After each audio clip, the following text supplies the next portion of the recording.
Very good evening to you. The top story tonight at 6. Global condemnation is mounting and the death toll is still rising after Russia's deadly missile strike on the Ukrainian city of Sumy. 2 ballistic missiles slammed into the city centre on Palm Sunday, killing 34 people now, including 2 children, and injuring 117 others. 15 children are believed to be among those wounded. Verified video shows a scene of devastation, bodies lying in the streets, a burnt-out bus and a number of cars left in flames. Prime Minister Sir Keir Starmer says his thoughts are with the victims and their families and urged President Putin to agree to a full and immediate ceasefire without conditions. The Ministry of Justice has ordered a full-scale review after Hashem Abedi, the brother of the Manchester Arena bomber, launched a savage attack on 3 prison officers. In what's been described as a vicious and unprovoked assault, Abedi doused the Franklin prison officers with boiling oil before stabbing them with homemade weapons and high-security separation unit on Saturday. 2 male officers suffered life-threatening stab wounds and remain in hospital. Meanwhile, a 3rd female officer has since been discharged. Abedi, serving a record-breaking 55-year minimum sentence for helping his brother to kill 22 people, was being held in one of the prison's specialist separation centres, designed for the UK's most dangerous extremist inmates. The number of people crossing the English Channel in small boats has hit a record high for the first 4 months of the year. More than 8,000 migrants have arrived so far in 2025, already surpassing the totals for the same period in each of the last 3 years. That includes 656 people who made the journey on Saturday alone, making it the busiest day of the year so far. But the Home Office says it is ramping up enforcement and cracking down on people smuggling gangs, calling the crossings dangerous and a threat to the UK border. Smartphones, laptops and other personal electronics will not face steep tariffs from the US. Well, for now, at least, after President Trump's administration granted a last-minute exemption late on Friday. The decision spares tech giants like Apple, who rely heavily on Chinese manufacturing, from a huge hit, and American consumers for soaring gadget prices. But it may be short-lived. Commerce Secretary Howard Lutnick has suggested separate tariffs on tech products and semiconductors could still be imposed in a month or so. It means the battle over tech trade is far from over, with big implications to come for the global markets. And I promised I'd fill you in on the real story. Well, here you go. Tooth Fairy, you can take the day off. In a world first, scientists at King's College London have successfully grown human teeth in a lab. The team managed to get cells talking to each other and forming the very beginnings of a tooth. It's something, reportedly, animals like sharks and elephants do all the time, and now humans could be next. Scientists say they're now exploring 2 possible options: grow the tooth in a lab and then implant it, or possibly place early-stage cells in the mouth and let them grow there. It's still early days, though, but if it works, the breakthrough could one day mean that we can ditch the drill and say goodbye to fillings and implants altogether. Yes, please, sign me up. Those are the latest GB News headlines. I'll be back with you in an hour. For the very latest GB News direct to your smartphone, sign up to News Alerts by scanning the QR code or go to gbnews.com/alerts.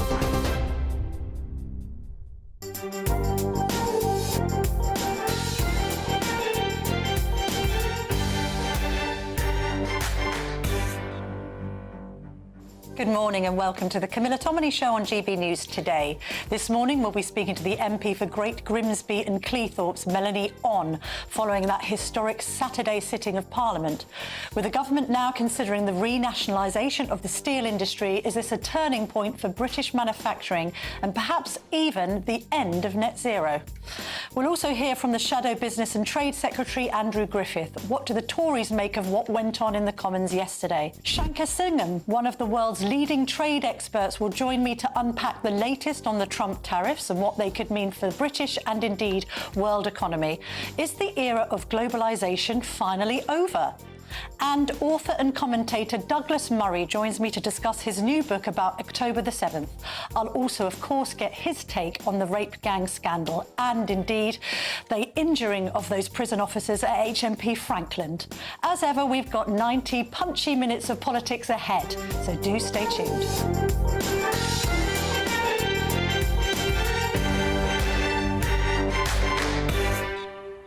Welcome back. The Labour MP for Great Grimsby and Cleethorpes, Melanie On, joins me now. Thank you so much for joining me, not least because, unfortunately, the Business Secretary, Jonathan Reynolds, didn't seem to have a fine time for GB News this morning, so I'm so grateful to hear from you. You said yesterday in the House of Commons that you felt that the legislation that has been passed is only a sticking plaster. Why are you saying that? Well, I didn't quite say that. Good morning, Camilla. It's lovely to join you today. I said that it risked being a sticking plaster if we didn't think about how steel fits into the wider industrial strategy of this country. So making sure that we've got a plan for British steel that works with all of our industries that we've got in this country already. So how does it fit in with automotive? How does it fit in with Labour's house building plans? How does it fit in with our offshore wind technologies, to make sure that we've got an order book for British steel in this country so that we can make the best of it and that we have got an effective long-term plan for steel. Would you rather have seen full renationalisation? Well, I'm quite happy with the decisions that have been made around British steel. And I don't know whether you've seen, but there were scenes yesterday in Scunthorpe after Scunthorpe had played a football match of local steelworkers and local people on the pitch celebrating the continuance of the steel industry in Scunthorpe. It means such a lot. And I think that the government taking decisive and quite extraordinary action to step in the way that it has is a huge step forward. And this isn't an exclusive situation. We've seen things like this where the government becomes a kind of provider of last resort in things like water companies and rail as well. So I think that stepping in, making sure that people have got jobs to go to next week, making sure that the raw materials continue to get through so that we see those blast furnaces continuing to burn was the essential thing that government had to do. And I was really pleased to be in Parliament yesterday to help with that. No, all credit to those Scunthorpe steelworkers for blocking as well some of the Chinese from coming in because they feared that it was some kind of sabotage attempt on these blast furnaces. Do we think it was a mistake to allow Jingyi in the first place? And do you think they have tried to sabotage British steel in their own interest because they're quite happy to actually dominate our steel industry with their own inferior steel? Well, I wouldn't go so far as to say that. I mean, I think what has happened is, Jingyi took over under the last Conservative government. My understanding is there were other companies that were available, who were interested in taking on the steelworks at that time. The previous Conservative government went with Jingyi, presumably thinking that Jingyi were going to actually deliver the investment that they promised at the time. I think at the time they promised that they would commit over £1 billion worth of investment into that site. And according to local workers there, they only spent around 300 million on improvements to the site. And I think that there have been concerns that the focus has not been on the UK operation, but has been about what can Jingyi learn to utilise in China and improving production in China. And I think that has been at the crux of the issue, probably has led to some of the breakdowns in the negotiations and conversations that government have been having with Jingyi. So I wouldn't go so far as the kind of line that you're suggesting, but certainly it has been a real breakdown in relationships. The government have said that when they were negotiating with Jingyi, that they didn't feel like they were acting in good faith. And I think that that's incredibly disappointing because it completely disregards not only the individuals who work at the site, but the town of Scunthorpe itself and the wider northern Lincolnshire people too. I know you've been involved with the Net Zero Committee. What role do you think Net Zero might have played in this? Quite a lot of reporting today, and I appreciate, of course, the war in Ukraine has pushed up energy prices. We know that. But we have got vastly more expensive energy costs than France and Germany, 4 times the cost of our energy compared to the USA. That has had an enormously detrimental impact on industrial costs for plants like British Steel in Scunthorpe. Is this an issue that needs to be addressed by the Labour government? We've obviously seen Kemi Badenoch move away from that net zero by 2050 target.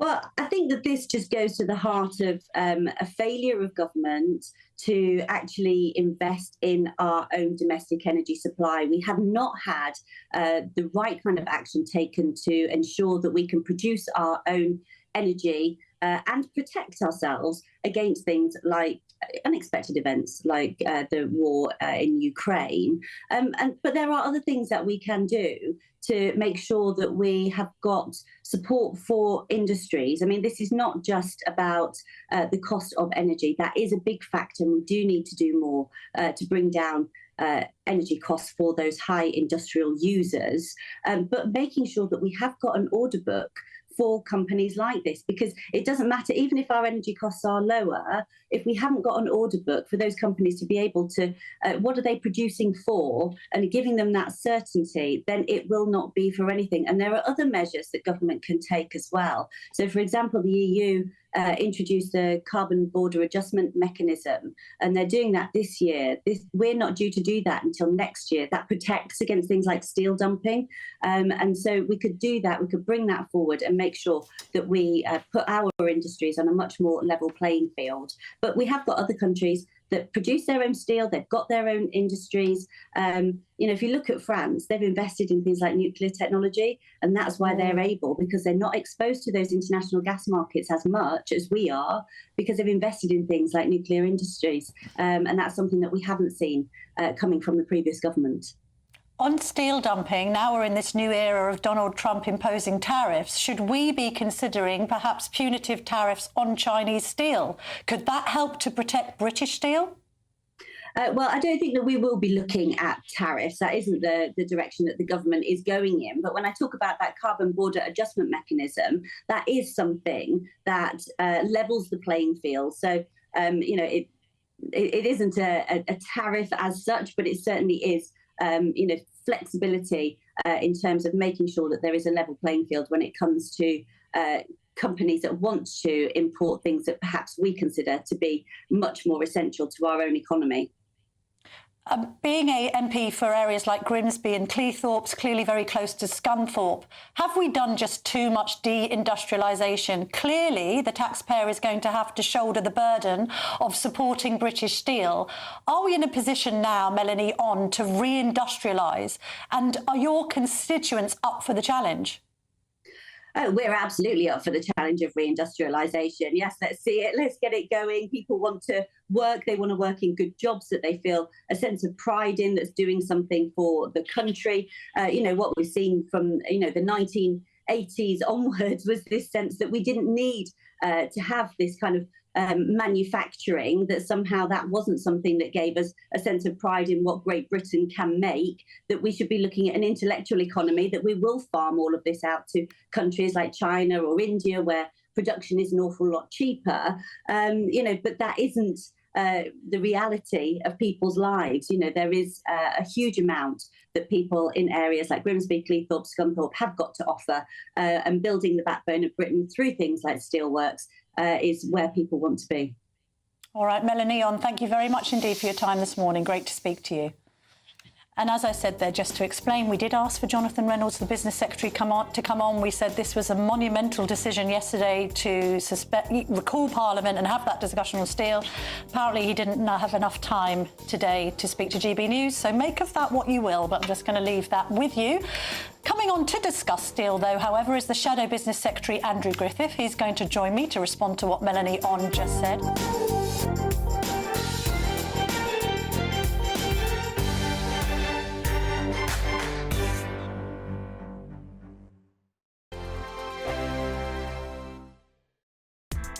Join me, Nana Akwe, for an informative, interactive news programme with a difference. It's fun. No, you didn't say that, Dave.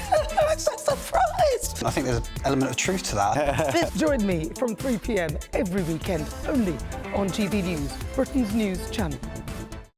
Patrick Christie's Tonight, weekdays from 9 p.m. Do you think that this Meghan Markle lifestyle range is really going to fly off the shelves? Do people want her very expensive Luke? OK, so I'm going to caveat my answer with the fact that I do think Meghan has really, really good style. I don't think anybody is debating that. She always looks incredible. She wears amazing clothes. She knows how to put herself together. Will that translate into sales? Well, I think you've just hit the nail on the head. And by the way, I think you have an amazing future in TV sales beckoning for you. It's frankly probably my only future, actually, Amber. I think it's probably my only future. But carry on. I mean, the question is, they're very, very expensive clothes, aren't they? I mean, I had a little trawl through as well, you know, just in case I wanted to buy something. I think the cheapest thing I could find was a pair of £120 J. Crew white linen trousers. It's not just the fact that this stuff is really expensive, but who is dressing head to toe in white every day? The clothes that she's chosen as well are just not the clothes that mere mortals wear. I mean, look, there she is in the kitchen, she's cooking up a storm. Who's wearing all white? Who is this actually aimed at? It's not mums in a rush, is it? It's not some poor single mum in Basingstoke who's got 2 screaming kids, and you know that all of us, you know, look at the stuff that she's churning out there. And by the way, what is not her home and with no children in sight. I mean, who is this clothing range for? I have absolutely no idea. It's not me. It's not anyone I know. It's fascinating that I mean, if you're going to launch any brand, the first thing you do is ask, who's my customer? Who's my audience? They clearly haven't got a clue. Nobody needs to know how to make their own tea bags. Nobody. No, and also, stop sprinkling flowers on stuff. Stop it. No one does that. GB News, the People's Channel. If you want your news to be straight talking... This is a nightmare for the Conservatives again. Down to earth. It's not just Nottingham where this is happening, is it? And most importantly, honest. Hard-working, middle-class taxpayers, they'll get their book thrown at them. Then catch me, Martin Daubney, Monday to Friday, 3 till 6 p.m. on GB News, Britain's news channel. In the GB Newsroom, we bring you the news as it happens. With our team of dedicated journalists across the UK. We're ready to keep you up to date with what's happening every half an hour, every single day. Bulletins here on GB News. The People's Channel. Britain's news channel.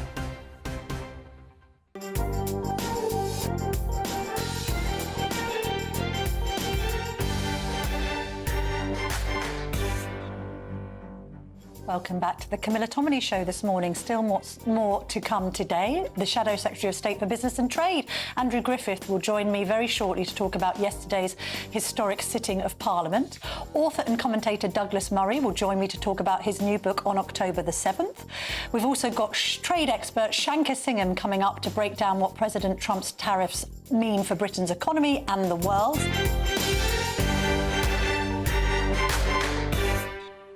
But first, joining me now is the Shadow Secretary of State for Business and Trade, Andrew Griffith.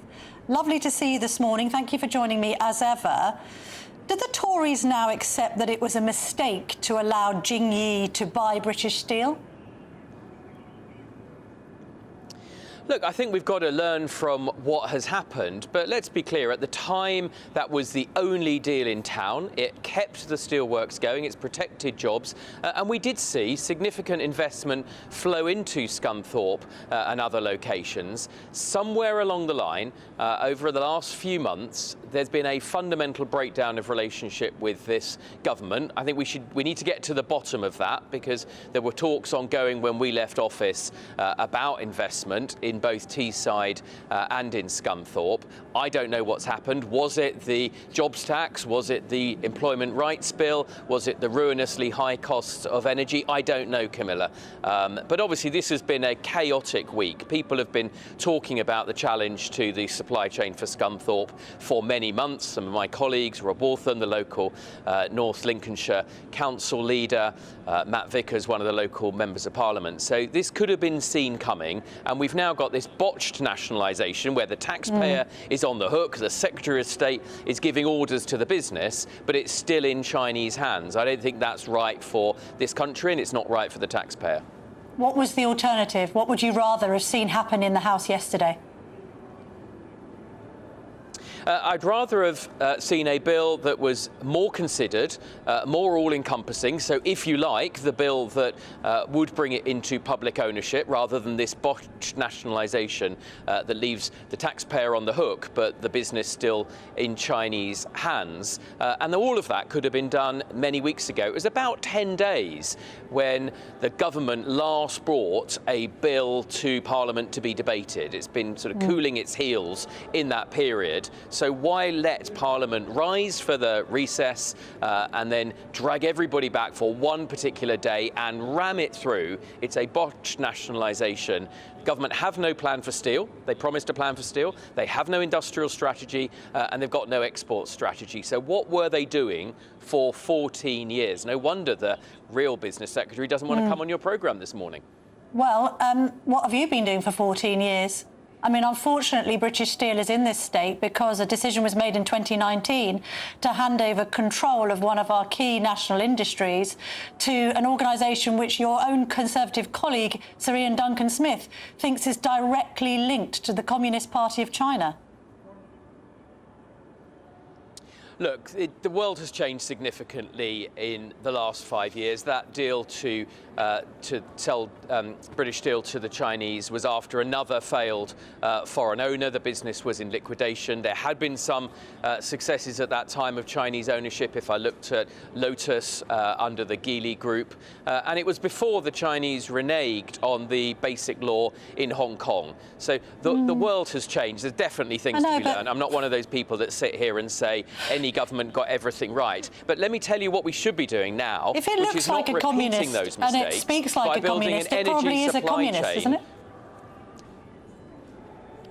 I think that's probably right. And what we shouldn't be doing is building a supply chain now, for example, in solar energy, in wind, in electric vehicle batteries, that increases our economy's reliance on Chinese supply chains rather than on domestic supply chain and thinking about the security of this country. As I say, the world has changed. We've got to learn. The failure of this government, above all, is the failure to learn from what we've seen over the last few years.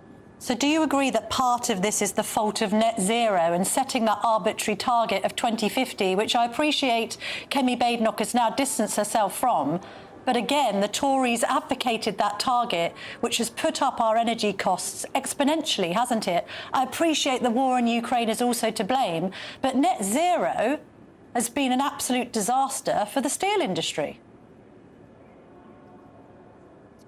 Look, it's absolutely right, and you can't step away from the cost of energy. Cost of energy in the UK is about twice for industrial and manufacturing purposes as in some of our European competitors, 4 times that in the United States. I was talking to automotive industry this week. They've got a challenge with energy costs, ceramic industry. It's right, Kemi's absolutely right, that the 2050 net zero agenda, for which there were no detailed bottom-up plans, has to be changed going forward. How about the building of this super embassy near Tower Bridge? We learned today from the Mail on Sunday that the plans include a couple of nondescript secret basements, a tunnel. The Labour government seems intent on allowing Beijing to build this monolith in the middle of the capital. What's your view on it now, not least in light of what went on in the Commons yesterday? Well, I share the concerns of others about this, and I share the concerns that the government is failing to act in clear-eyed national interest. We saw that on the GB Energy Bill, where Conservatives and others put forward an amendment to prevent the use of Chinese slave labour. This government, Ed Miliband, fresh back from his visit to China, refused to support that very sensible, very reasonable amendment. And as I say, we're on a quest, unfortunately. This government is leading us in the wrong direction.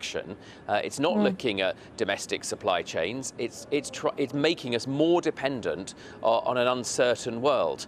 We desperately need a growth strategy. The way you really safeguard long-term British interests, British prosperity, is to have an economy that's growing. And yet everything they're doing, from the 25 billion jobs tax that kicked in a week ago to the 300-page red tape employment bill, is reducing growth. That means we're more dependent on the rest of the world. That's no place to be.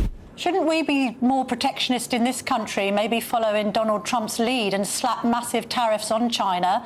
They're about to dump a load of their inferior steel on us. They're about to dump a load of their goods on us, I would imagine, now that they're being treated so punitively by the US president. Shouldn't we be taking China on ourselves? Well, look, Camilla, I'm a believer in free trade. It's free trade that has driven the historic prosperity of this country. We have an enormous amount to gain from a rules-based free trade order, and we've an enormous amount to lose from the end of that. So we don't want to be naive about it. There are WTO rules about dumping. Where dumping takes place, then we should absolutely defend our interests and those that are seeking to manufacture here. But what I would like the government to be doing is to use its voice more strongly. I would have liked the government, shortly after the US election, to be camping out in Mar-a-Lago, our biggest single trade partner, our longest historic ally, a country that shares much of the same DNA, and trying to capitalise on that for the benefit of Britain and the wider benefit of the world. That would have been a fantastic dividend from the ability to make our own laws, make our own trade policy again. I know you've got my good friend Shankar Singham coming on later. I think he'll say very much the same. There are really good opportunities for growth. Sadly, the government squandered far too much time looking backwards, trying to reverse the referendum the British people decided, trying to cozy up naively, in my view, to Europe, with whom we already have a free trade deal in goods, and they've not made the most of the opportunity with the United States. Final thought, again to quote your colleague IDS, he maintains that there is no free market anymore if you can have the Chinese undercutting competitors with the use of slave labour, completely ignoring intellectual property rights and, as you say, abusing the rules of the WTO. Why maintain any relationship with China at all? Well, look, Ian talks a lot of sense and has been a lot more right than wrong, and more right than many people on China. So I completely defer on that. However, we shouldn't go to the other end of the pendulum. China's the second largest economy in the world.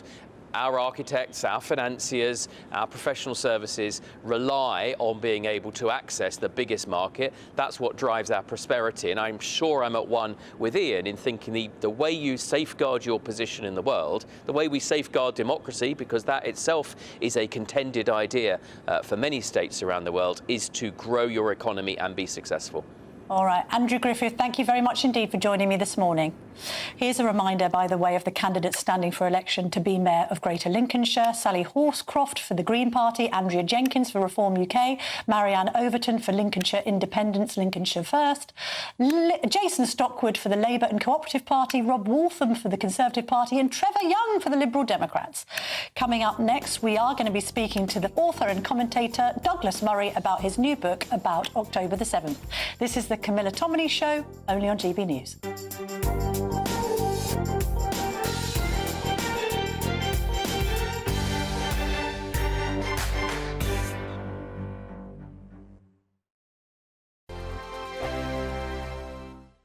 The royal family is an enduring symbol of tradition, unity and pride for Britain. At GB News, we celebrate what makes this country great. In our new royal newsletter series, you can join me, Cameron Walker, for Inside the Palace, an exclusive look every week that takes you beyond the gates and brings you the very latest from those at the heart of the monarchy. Never miss a royal moment again. Sign up now. Go to gbnews.com/royal newsletter and get the latest straight to your inbox. This is Britain's Newsroom, where your voice matters. It's just astonishing. With expert analysis and honest opinion, we don't just keep you informed. We bring you unique perspectives you won't see anywhere else. Can't argue with any of that. When the news happens, it happens here. On Britain's Newsroom, weekdays from 9:30 a.m. Only on GB News. Mornings don't have to be tiresome, especially if you have the right company. Wake up to news as it happens, opinion and debate, and of course, a little bit of entertainment too. Because when the kettle's on, we're on. That's Breakfast on GB News, a show worth waking up for. Every morning from 6 a.m. Only on the People's Channel, Britain's news channel. We'll spread the news, you spread the word. It's Patrick Christie's Tonight, and here We do things differently. It's explaining the absolute madness of this, doesn't it? It's explosive. I mean, this is very good. It's lively. 850. Your government sat there, Sean, and it did nothing. It's controversial. And the Middle East has been in turmoil since before I was born. It's everything you need to kickstart your evening. Everyone's had their Weetabix tonight. I love to see it. That's Patrick Christie's Tonight, weeknights from 9 p.m. Only on GB News, the People's Channel, Britain's news channel. In the GB newsroom, we bring you the news as it happens. With our team of dedicated journalists across the UK, we're ready to keep you up to date with what's happening every half an hour, every single day. Bulletins here on GB News, the People's Channel, Britain's news channel.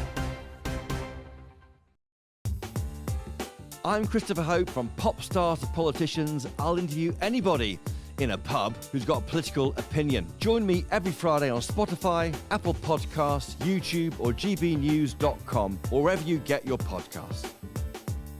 This is GB News, the People's Channel. Good Afternoon Britain isn't just about us. The wonderful thing about this programme is it's about everyone watching. It's an interactive programme. Well, there absolutely is something to see here, and we're going to be talking about it more. Whether it's breaking royal news, please bring us up to date. Or indeed a particularly punchy speech in the House of Commons. Very, very curious. We bring it to you live, and then we bring you live reaction as well. That's Good Afternoon Britain, weekdays from midday. Only on GB News, the People's Channel, Britain's news channel.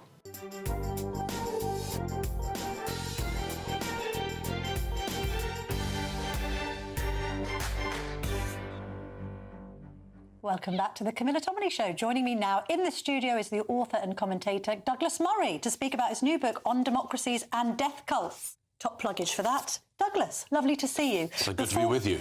Before we speak about this book, can we talk about what has happened in HMP Frankland in Durham? We've got the brother of the Manchester Arena bomber, Hamish Abidi, having attacked 3 prison guards. They've got life-changing injuries, cooking oil thrown at them. They've also been stabbed. We think this is the second time this has happened, but crucially, it comes 9 days after officers at that prison reported that there was no point segregating the Islamic extremists in that prison anymore because most of the prison estate is indeed of that persuasion. What's your reaction to that story? Well, obviously, it's a failing in the prison system, failing of security, obviously, the poor officers who've been attacked, evidence of that. I think that there's always in these things a tendency to look at the first bit of the problem and not at the wider problem. The wider problem includes not just why there are so many people in prison, that jihadists and set up gangs, effectively, in our prisons, but also this question of that I've asked since the Manchester Arena bomber was identified. Why were the Abedi family in Britain to begin with? We still don't know the answer to that. 8 years on, we just don't know the answer. Abedi's father seems to have fallen out with Colonel Gaddafi because they were from rival jihadist groups.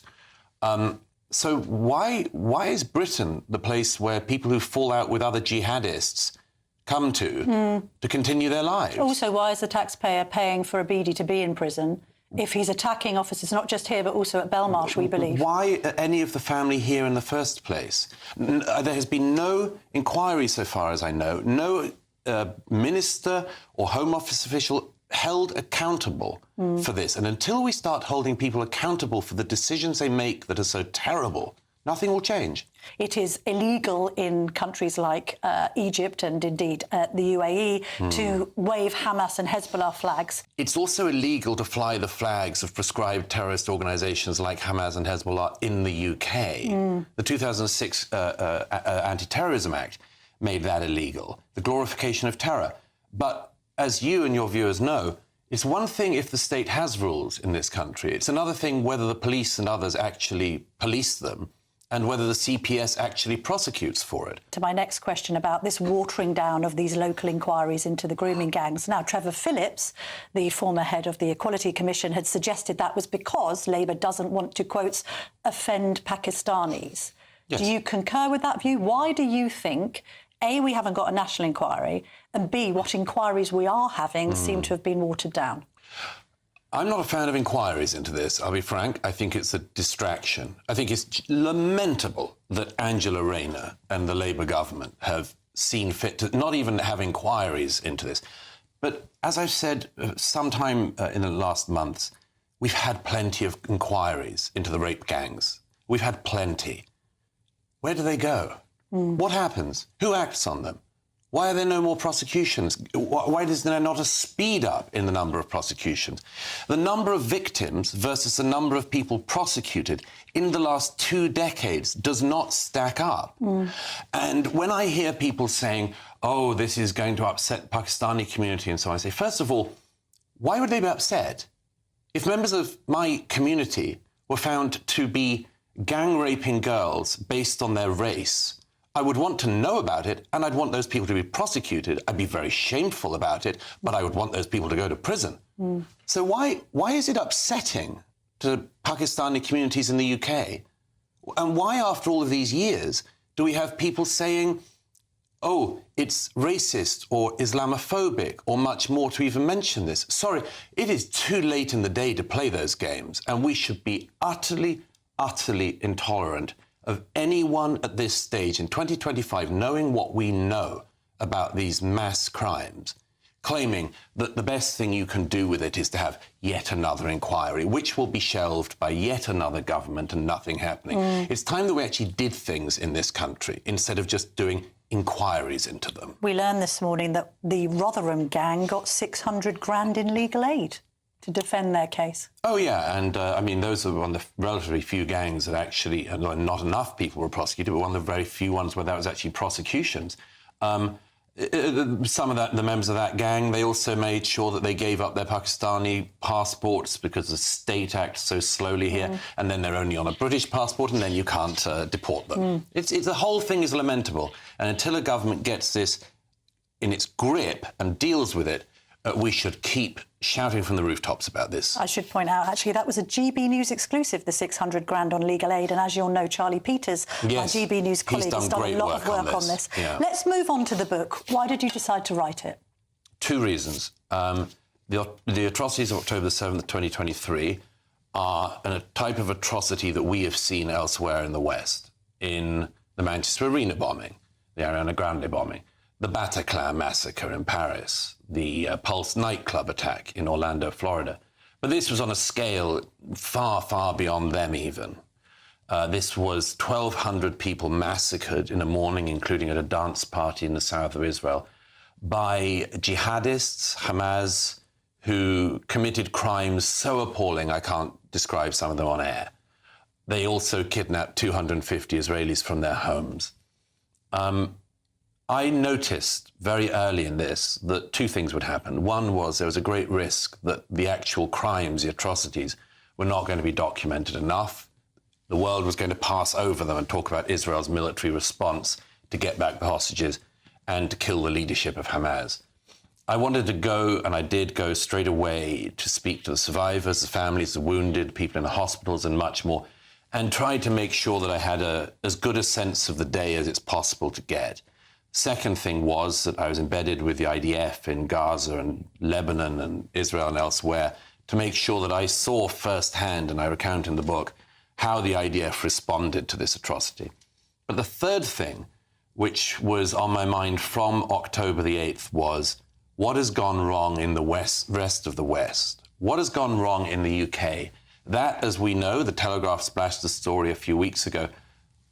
On the day of October the 7th, so-called pro-Palestinian groups, who are actually just anti-Semitic, anti-Israel, pro-Hamas, organised demonstrations for that night and the night after. In what other world are 1,200 people burned alive in their homes, raped and beheaded, and people in our society immediately decide to victimise the victims? Yes. And this is the question I ask in the book, among other things, is what has gone wrong here that we have, from days after October the 7th, hundreds of thousands of people on our streets celebrating the death cult of Hamas, not siding with a democracy like Israel, an ally of ours that makes mistakes like all allies do, but not siding with our allies, but siding with the death cult. This is an enormous civilizational challenge to us in Britain, in America, in the rest of the West. And until we grasp the obscenity of what has happened on our streets in the last 18 months, what has been happening in our mosques, in our streets, we will not address this problem, and the problem that Israel has stared in the face of will happen here as well. Well, what is to blame for this figure? A poll last year of British Muslims taken by the Henry Jackson Society found that only 25% believed that rapes or murders had actually taken place on October the 7th. It's an utter obscenity, and it points to how many sick people there are in our society. We have had, in the last 10 years, a slogan in the wake of Me Too and so on, believe all women. But it turns out that the rule doesn't apply if the women are Jews, if the women are Israelis. I have seen the evidence of this. I have spoken to the people who have gone through this, the victims of rapes on the 7th and people who saw the dead bodies of women who've been raped. The idea that we have such a sick coterie in our country that does not believe raped women because the people who carried out the attacks are Hamas or the people who suffered them are Israelis is, again, a problem in our society here. If this happened with any other group of people, if there were thousands or hundreds of thousands of people in the UK who did not believe it when I don't know, let's play it another way around. If a Muslim woman in the UK said she'd been raped by white men, Jess Phillips and everybody else would be all over that. We would know the name of the one case where that had happened, especially if it was for racial and religious reasons. It could be born out of ignorance. It could be because pro-Palestinianism has become a popular cause in our university campuses. It could be a kind of following of a herd mentality.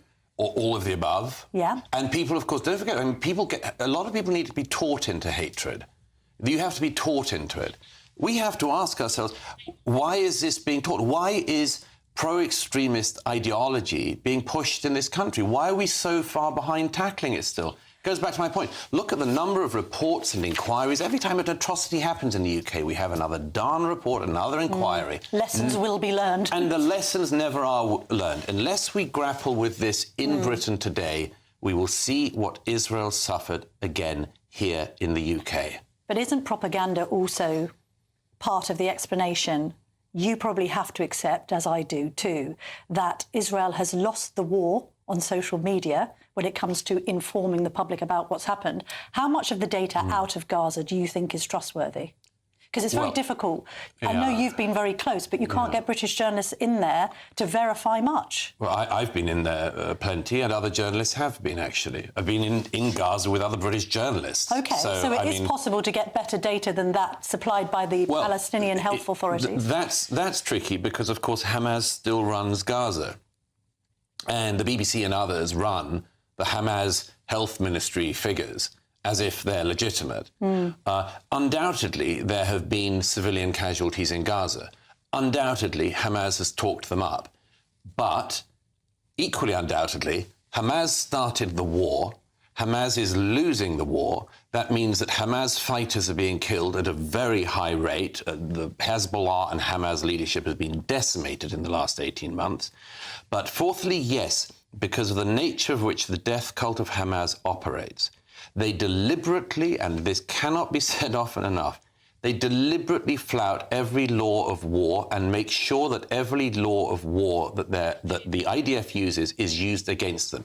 It is not meant to be permitted to dress as a civilian whilst being a fighter, to hide in civilian houses, to fire RPGs from mosques, to shoot from hospitals, to hold hostages in basements of hospitals, to use civilian houses as torture chambers. Although the IDF have made mistakes themselves. For We've sure. had that aid convoy, 15 aid workers, we believe, killed recently. Well, that's still being disputed, but I don't doubt that there will be innocent people who have been killed. And the reason for that is that Hamas travels in ambulances, in aid convoys. It uses every single thing it can. And until people realise that one of the things about the death cult mindset is the society we are from wants to minimise civilian casualties.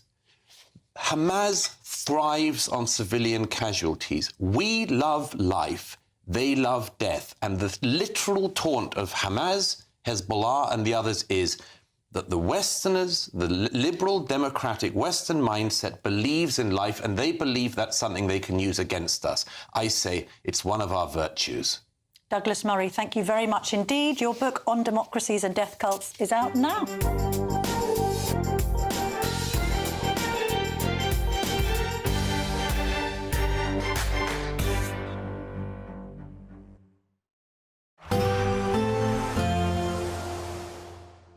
Can't wait to get in that sea. Lovely and warm. Just like the feeling of having great travel insurance. All Clear Travel Insurance sponsors GB News Travel Destinations Forecast.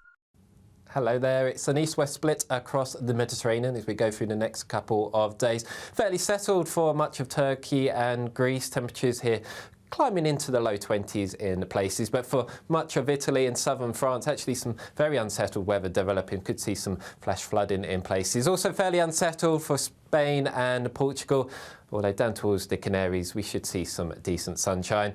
For Tenerife, Wednesday, Thursday we could see highs reaching 23 degrees.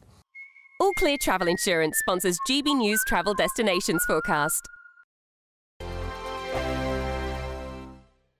Hello there, welcome to your latest GB News weather forecast from the Met Office. New working week really is going to be a changeable one. Certainly very different weather compared to what we have been used to. Most of us seeing some rain at times, but in between there will be some sunshine. And the reason why is really we're going to be dominated by areas of low pressure as we come through towards the Easter weekend. Back to the here and now as we end Sunday. Plenty of showers around initially, but for a lot of England and Wales, actually, it will turn drier and clearer overnight, with showers mainly focused across Scotland and Northern Ireland, although they will return across western parts of Wales and southwest England later on. But in the clearer skies further east, a chilly night to come. We could see a touch of frost in places. So Monday morning is going to be a bit of a mixed picture across Scotland. There will be plenty of showers around. There will also be some sunshine in places, and some of the showers will be of a wintry nature across the high ground. Quite a cloudy picture for Northern Ireland too, with some showers here, with maybe some more heavy and persistent rain developing across southwest Scotland, down into northwest England, Wales and southwest England. But elsewhere across England, a bright start to the day, although it will be a bit chilly. But the sunshine will quickly get to work, and it will feel fairly pleasant across East Anglia and the southeast and part of England as we go through the course of the day. But for the zone between eastern Scotland all the way down towards Wales and maybe parts of southwest England, it is going to be a bit of a miserable day in places with further outbreaks of rain, although towards the west, Northern Ireland and western Scotland, we will see some sunshine interspersed by the showers. As mentioned, pleasant in the south, we could see highs reaching 20 degrees. Looking towards Tuesday, a bit of a messy picture right across the board really. Areas of rain working their way northward. Some of this will be heavy in nature. Best of the brightest and driest weather probably across Northern Ireland and western Scotland. And that changeable picture continuing as we move towards the middle of the week. And for all of us, temperatures generally around average for April. If you want your news to be straight talking, this is the nightmare for the Conservatives again. Down to earth. It's not just Nottingham where this is happening, is it? And most importantly, honest. Hard-working, middle-class taxpayers, they'll get their book thrown at them. Then catch me, Martin Daubney, Monday to Friday, 3 till 6 p.m. on GB News, Britain's news channel. Join me, Nana Akweer, for an informative, interactive news programme with a difference. It's fun. No, he didn't say that, Dave. I'm so surprised. I think there's an element of truth to that. Join me from 3 p.m. every weekend, only on GB News, Britain's news channel. We're proud to be GB News, the People's Channel. And as you know, we always love to hear your views. Now, there's a new way of getting in touch with us at gbnews.com/yoursay. By commenting, you can be part of a live conversation and join our GB News community. You can even talk to me, Bev Turner, or any of the members of the GB News family. Welcome back. Let's talk about Trump's tariffs now with the CEO of Competir and former advisor to the UK Trade Secretary and to the US Trade Representative, Shankar Singham. Shankar, lovely to have you on the show this morning. Thank you for your time on a Sunday. Why hasn't the economy sort of fought back a little bit more since Trump put that 90-day pause on last week? We've still got the stock market looking pretty shaky. Yeah, I think, first of all, I don't think Trump is particularly concerned about the stock market. I think he is concerned about the Treasury market and the 10-year Treasury yield, which is rising. It's not rising massively, but it is rising. I think the pause was caused not only by the what's happening in the markets, but also because if you look, contextually at this, what's happened is he's put a tariff on. If you remember, he waived this book at the time. The book was the National Trade Estimate. This is the book he waived from the presidential podium and said it made for very sad reading. And in many ways it does, because the barriers that he's talked about that other countries impose on US companies have not changed over the last 30 years. In fact, if anything, they've increased. So what's happened here is that he's basically said, look, if you want to lower these tariffs, then look at this book, look at these entries. If you're China, look at the 45 pages of barriers that are listed here. If you're the European Union, look at the 33 pages of barriers that you have here, that we've argued with you. We've tried to get you to change for the last 30 years and you haven't. That's our opening bid. If you come to the table, we'll start talking. And I think 70 countries have come to the table. And I think what some of those countries probably said, particularly Japan and Korea, is, look, we've got a very big tariff here that's about to apply. We genuinely are at the table this time. You might argue 30 years too late, but we are at the table. Please take the tariff take the gun off the table, so that we can negotiate.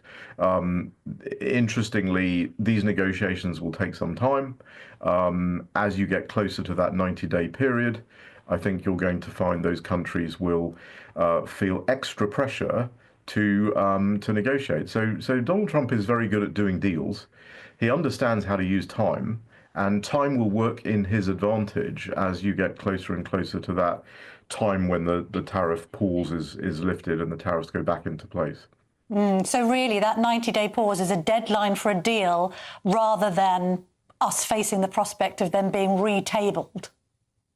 Yeah, I think what's going to happen here is he's essentially got countries to come to the table. I think with regard to the UK, and one of the concerns I would have for the UK is, Scott Bessent, who's leading this, is not, he's not talking about the UK. He's talking about Japan, he's talking about Korea, he's talking about India, he's talking about these other countries.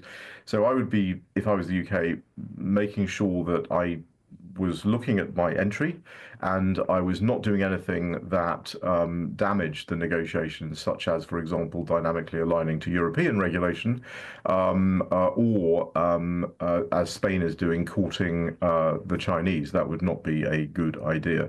And I think what will happen is signals from the White House, one hopes, will get clearer. I think part of the reason the bond market is reacting the way it is because signals from the White House have not been very clear. Scott Bessent appears to be leading this now, with Jameson Greer, the USTR, as advising on the barriers. His signals are actually quite clear. I think the president's signals are quite clear. Some of the other advisors have not been very clear. They've talked about, we're not going to negotiate these tariffs. Clearly, the administration is negotiating these tariffs, including the 10% minimum tariff that every country now faces. The president has said that tariff can go as well in the negotiation. Whether we're at the front or the back of the queue for a trade deal, Shankar, this talk that we've heard from former Chancellor Jeremy Hunt and others about us trying to turn ourselves into Singapore-on-Sea, I mean, how credible is that? Is that what we should be doing? I knew you were an advocate for this kind of approach when we were all campaigning for Leave and Remain back in the day.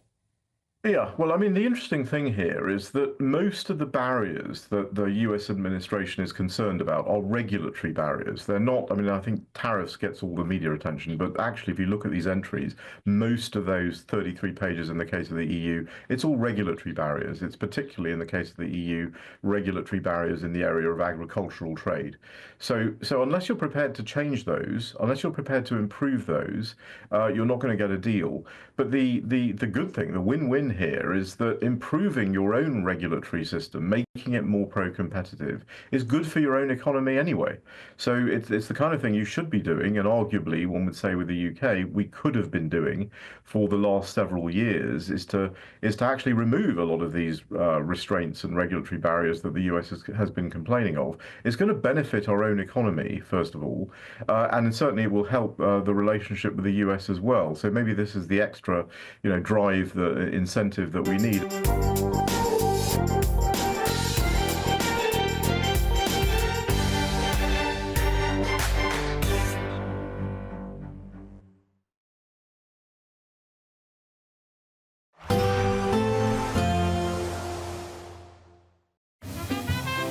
Heavy showers first thing will be followed by a warm, cosy day.